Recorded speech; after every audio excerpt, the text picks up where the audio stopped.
Hey everybody and welcome back to Let's Play the Stanley Parable with me, DJWP, Game for Life UK, and in the last episode it just went a bit off the rails and I ended up restarting, well, I was restarted and I've been spawned back to the beginning again, so let's go.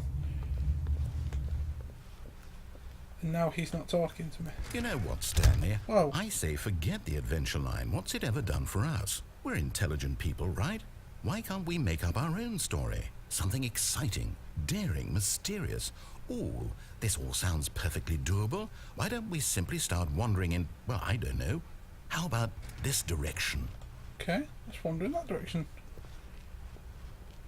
Now, yes, this is exciting. Just me and Stanley forging a new path, a new story. Well, it could be anything. What do you want our story to be? Go wild. Use your imagination. Whatever it might be, Stanley, oh, shit. I'm ready for it.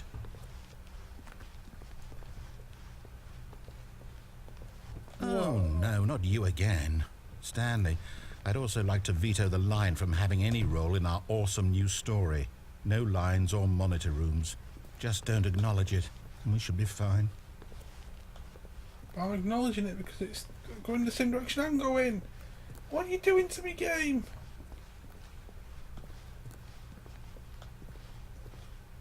Oh, hello. Ah, a choice. We get to make a decision. From here, the story is in our control.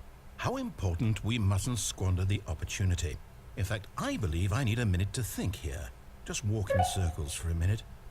I'm not walking circles. So I know that each door has to lead somewhere, which means that somewhere, the place where we're trying to go, there must be a reverse door that leads here. And that in turn means that our destination corresponds with the counter-inverted reverse door's origin. So starting from the right, let us ask, will taking the right door lead us to where we're going? And since the answer is clearly yes, then by all accounts, the door on the right is the correct one. Another victory for logic. Come, Stanley, our destiny awaits.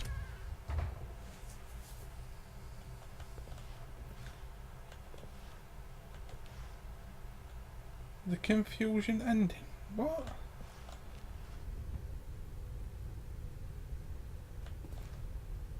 But it's the... Oh, hold up, what's this?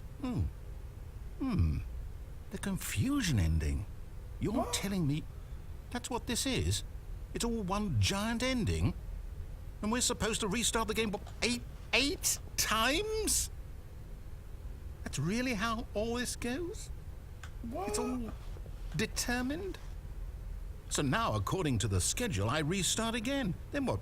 Am I just supposed to forget? Well, what if I don't want to forget? My mind goes blank simply because it's written here on this thing, wall. Well, who consulted me? Why don't I get to decide? Why don't I get a say in all of this? Is it really? No, it can't be. I don't want it to be. I don't want the game to keep restarting. I don't want to forget what's going on.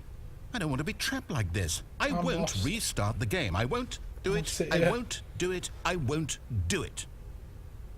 And the timer stopped? Does that mean, did we do it? Did we break the cycle? The, whatever it is that made this schedule? How would we even know? Will someone come for us? Will something happen? So, okay. I guess now we just wait. You know, I suppose in some way that this is a kind of story, wouldn't you agree? I'm not quite sure if we're in the destination or the journey, though they're always saying that life is about the journey and not the destination. So I hope that's where we are right now. We'll find out, won't we? Eventually. Well, in the meantime... Uh-oh.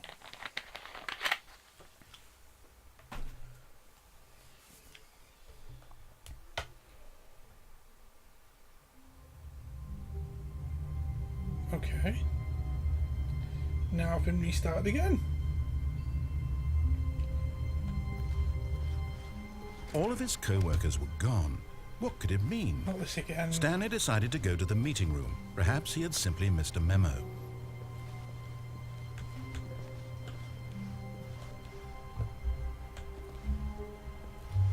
I hate Mondays.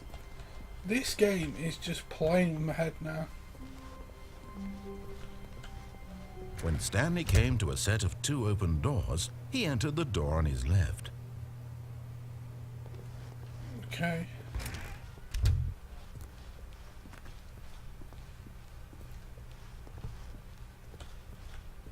Yet there was not a single person here either. Feeling a wave of disbelief, Stanley decided to go up to his boss's office, hoping he might find an answer there. Right, this is one I haven't done before. Coming to a staircase, Stanley walked upstairs to his boss's office. Now, I want to go downstairs. See what goes off down here. Because I'm a troll like that. What's that? What's a cardboard box? But Stanley just couldn't do it. He considered the possibility of facing his boss, admitting he had left his post during work hours. He might be fired for that. And in such a competitive economy, why had he taken that risk? All because he believed everyone had vanished? His boss would think he was crazy. And then something occurred to Stanley. Maybe, he thought to himself, maybe I am crazy. All of my co-workers blinking mysteriously out of existence in a single moment for no reason at all? None of it made any logical sense. And as Stanley pondered this, he began to make other strange observations. For example, why couldn't he see his feet when he looked down? Why did doors close automatically behind him wherever he went? And for that matter, these rooms were starting to look pretty familiar. Were they simply repeating? No, Stanley said to himself, this is all too strange. This can't be real. And at last, he came to the conclusion that had been on the tip of his tongue. He just hadn't found the words for it. I'm dreaming, he yelled. This is all a dream. Oh, what a relief Stanley felt to have finally found an answer, an explanation. His co-workers weren't actually gone. He wasn't going to lose his job.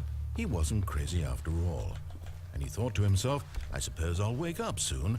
I'll have to go back to my boring real-life job pushing buttons. I may as well enjoy this while I'm still lucid. So, he imagined himself flying and began to gently float above the ground. Wow. Then he imagined himself soaring through space on a magical starfield, and it too appeared. It was so much fun, and Stanley marveled that he had still not woken up. How was he remaining so lucid? And then perhaps the strangest question of them all entered Stanley's head. One he was amazed he hadn't asked himself sooner. Why is there a voice in my head dictating everything that I'm doing and thinking? Now the voice was describing itself being considered by Stanley, who found it particularly strange. I'm dreaming about a voice describing me, thinking about how it's describing my thoughts, he thought. And while he thought it all very odd and wondered if this voice spoke to all people in their dreams, the truth was that, of course, this was not a dream. How could it be? Was Stanley simply deceiving himself? Believing that if he's asleep, he doesn't have to take responsibility God, this is so for himself? repetitive. Stanley is as awake right now as he's ever been in his life. Now, hearing the voice speak these words was quite a shock to Stanley. After all, he knew for certain, beyond a doubt, that this was in fact a dream. Did the voice not see him float and make the magical stars just a moment ago? How else would the voice explain all that? This voice was a part of himself too. Surely, if he could just... He would prove it. He would prove that he was in control, that this was a dream. So he closed his eyes gently, and he invited himself to wake up. He felt the cool weight of the blanket on his skin, the press of the mattress on his back, the fresh air of a world outside this one. Let me wake up, he thought to himself. I'm through with this dream. I wish it to be over. Let me go back to my job. Let me continue pushing the buttons. Please, it's all I want. I want my apartment and my wife and my job. All I want is my life exactly the way it's always been. My life is normal. I am normal. Everything will be fine. I am okay.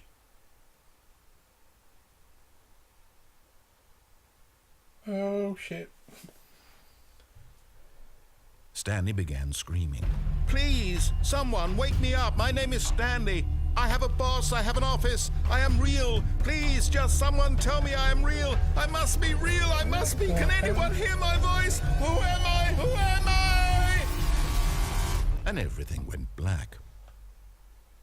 Uh-oh. And everything went black. This is the story of a woman named Mariella. Mariella woke up on a day like any other. She arose, got dressed, gathered her belongings, and walked to her place of work.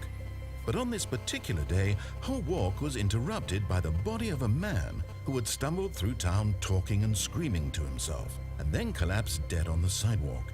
And although she would soon turn to go call for an ambulance, for just a few brief moments she considered the strange man. He was obviously crazy.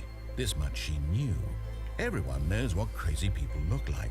And in that moment, she thought to herself how lucky she was to be normal. I am sane. I am in control of my mind. I know what is real and what isn't. It was comforting to think this, and in a certain way, seeing this man made her feel better. But then she remembered the meeting she had scheduled for that day, the very important people whose impressions of her would affect her career, and by extension, the rest of her life. She had no time for this, so it was only a moment that she stood there, staring down at the body. And then she turned and ran. This game is mental.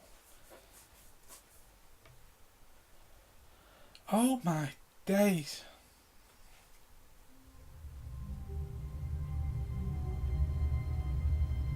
Right then guys, I'm going to cut this video here.